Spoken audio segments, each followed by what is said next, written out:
किसी ने मुझसे पूछा मोटिवेशनल स्टोरी पढ़ने से क्या होता है। मैंने जवाब दिया, मोटिवेशनल स्टोरी पढ़ने से हमें दूसरों की गलतियों का पता चलता है ताकि हम गलती ना करें, इसलिए ज्यादा से ज्यादा मोटिवेशनल स्टोरी को पढ़िए। एक घर में 5 दिए जल रहे थे।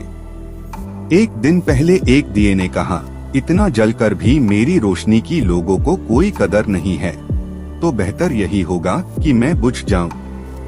वह दिया खुद को व्यर्थ समझकर बुझ गया। जानते हैं वह दिया कौन था? वह दिया था उत्साह का प्रतीक। यह देख दूसरा दिया जो शांति का प्रतीक था, कहने लगा, मुझे भी बुझ जाना चाहिए। निरंतर शांति की रोशनी देने के बावजूद भी लोग हिंसा कर रहे हैं और शांति का दिया बुझ गया। उत्साह और शांति के दिए के बुझने के बाद जो तीसरा दिया हिम्मत का था, वह भी अपनी हिम्मत खो बैठा और बुझ गया। उत्साह, शांति और अब हिम्मत के न रहने पर चौथे दिए ने बुझना ही उचित समझा। चौथा दिया समृद्धि का प्रतीक था। सभी दिए बुझने के बाद केवल 5वां दिया अकेला ही जल रहा था। हालांकि 5वां दिया सबसे छोटा था, मगर फिर भी वह निरंतर जल रहा था। तब उस घर में एक लड़के ने प्रवेश किया। उसने देखा कि उस घर में सिर्फ एक ही दिया जल रहा है। वह खुशी से झूम उठा। 4 दिए बुझने की वजह से वह दुखी नहीं हुआ बल्कि खुश हुआ, यह सोचकर कि कम से कम एक दिया तो जल रहा है। उसने तुरंत 5वां दिया उठाया और बाकी के 4 दिए फिर से जला दिए। जानते हैं वह 5वां अनोखा दिया कौन सा था? वह था उम्मीद का दिया। इसलिए अपने घर में, अपने मन में हमेशा उम्मीद का दिया जलाए रखिए। चाहे सब दिए बुझ जाएं, लेकिन उम्मीद का दिया नहीं बुझना चाहिए। ये एक ही दिया काफी है बाकी सब दियों को जलाने के लिए। सो हैप्पी एवरी टाइम उम्मीद का दिया जलाए रखे।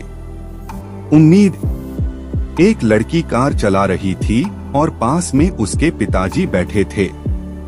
राह में एक भयंकर तूफान आया और लड़की ने पिता से पूछा, अब हम क्या करें? पिता ने जवाब दिया, कार चलाते रहो। तूफान में कार चलाना बहुत ही मुश्किल हो रहा था और तूफान और भयंकर होता जा रहा था। अब मैं क्या करूं? लड़की ने पुनः पूछा। कार चलाते रहो, पिता ने पुनः कहा। थोड़ा आगे जाने पर लड़की ने देखा कि राह में कई वाहन तूफान की वजह से रुके हुए थे। उसने फिर अपने पिता से कहा, मुझे कार रोक देनी चाहिए, मैं मुश्किल से देख पा रही हूँ। यह भयंकर है और प्रत्येक ने अपना वाहन रोक दिया है। उसके पिता ने फिर निर्देशित किया, कार रोकना नहीं, बस चलाते रहो। अब तूफान ने बहुत ही भयंकर रूप धारण कर लिया था, किंतु लड़की ने कार चलाना नहीं रोका और अचानक ही उसने देखा कि कुछ साफ दिखने लगा है। कुछ किलोमीटर आगे जाने के पश्चात लड़की ने देखा कि तूफान थम गया और सूर्य निकल आया। अब उसके पिता ने कहा, अब तुम कार रोक सकती हो और बाहर आ सकती हो। लड़की ने पूछा, पर अब क्यों? पिता ने कहा, जब तुम बाहर आओगी तो देखोगी कि जो राह में रुक गए थे वे अभी भी तूफान में फंसे हुए हैं। चूंकि तुमने कार चलाने के प्रयत्न नहीं छोड़ा, तुम तूफान के बाहर हो। दोस्तों, कठिन समय हर किसी के जीवन में आता है।